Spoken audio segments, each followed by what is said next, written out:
Toliau pasakoju apie Nycių kaimo gyventojo Tuko Nykštuko ir miestietės Davatkos Vidos draugystę. Su nyciečiu Tuku apie pastarąją jį ištikusią santykių krizę sutiko atvirai pasikalbėti net ir pats Tuko globėjas, turtuolis Batuotas katinas. Nesgi paliktasis vyrukas jau visai nebežino, kaip reikės toliau jam, vienišam tėčiui, gyventi.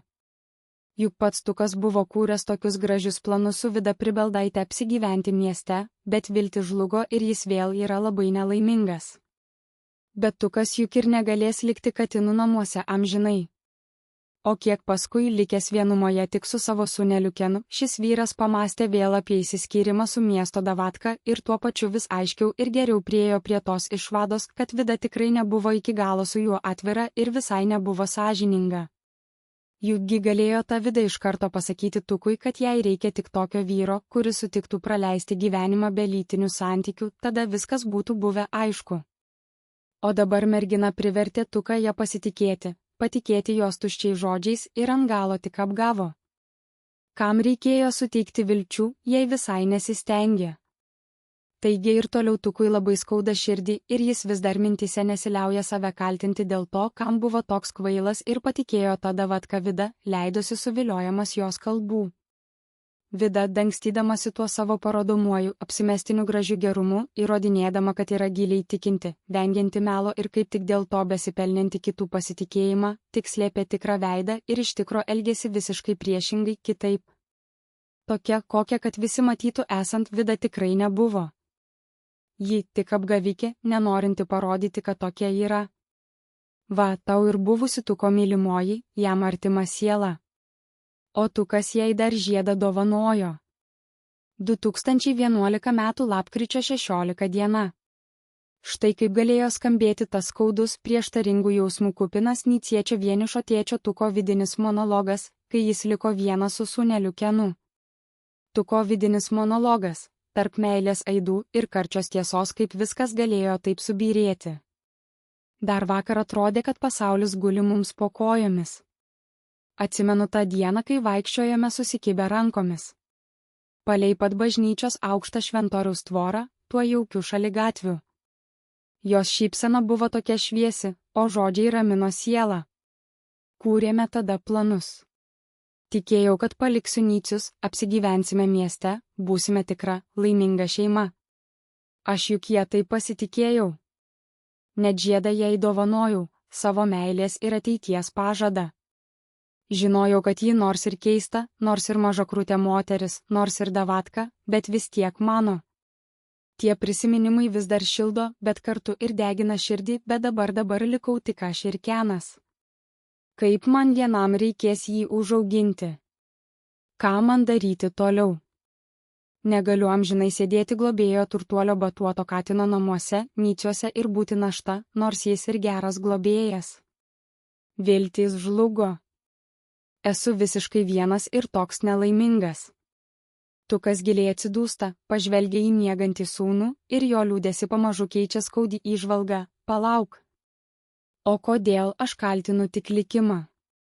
Kokia ji buvo neteisinga ir nesąžininga su manimi? Vida juk niekada nebuvo iki galo atvira. Jei jai reikėjo vyro, kuris sutiktų visą gyvenimą nugyventi be lytinių santykių, kodėl ji nepasakė to iš karto? Būtent, kodėl? Viskas būtų buvę aišku. Aišku jau nuo pat pradžių. Būtume pasukę skirtingais keliais be šito draskančio skausmo. Bet ne. Ji privertė mane ją patikėti. Sakydavo, aš esu labai tikinti, aš esu labai sąžininga, aš niekada kitiems nemeluoju. Va, tau ir prisimelavo tikrai su kaupu. Gaunasi, jokia ten ji visai nebuvo šventoji, tik visiems atvirai ir viešai vaidino, kad būtent tokia neva esanti. Ir kokia dar ji gali būti šventąja, jei visa yra taip pilna žmogiškų trūkumų ir kompleksų. Reikia prisiminti būtinai tą progą ir tai, kaip liguistai ji net ir per praėjusią vasarą, per pačius karščius lauke bijojo atidengti savo pačios apnuogintas kojas.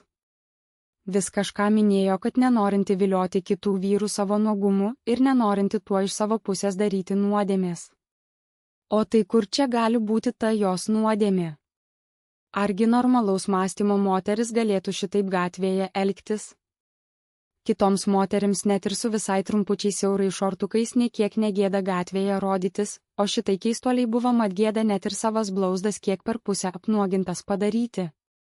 Ir kokiame amžiuje ji pati vis dar gyvenanti? Galbūt kokiame 16 ar ką? O dar tie jos gražūs medumi saldžiai patepti pažadai. Maitino tuščiai žodžiais, suviliojo gražiomis kalbomis ir galiausiai tiesiog apgavo.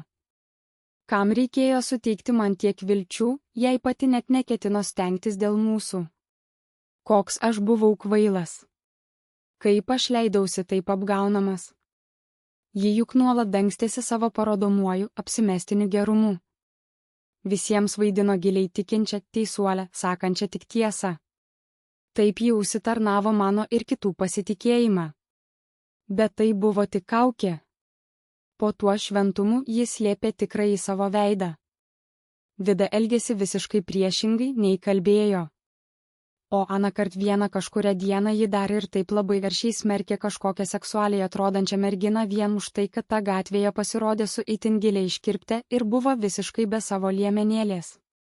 Gal geriau reikėjo jai tada taip viešai pasakyti, kad nesmerkiu tą merginą, o kad labiau pavydžiu tai merginai dėl to, kad turi ant kūno tai, ko pačiai Vidai nebuvo gamtos duota - didelės ir gražios moteriškos apvalios krūtinės. Tai, manau, būtų daug labiau panašu į tiesą. Taigi, štai kas gaunasi. Ji tiesiog paprasta apgavikė, kuri bijo parodyti, kokia yra iš tikrųjų. Ir tokia buvo mano mylimoji. Mano artima siela. Viešpatie, kaip skauda.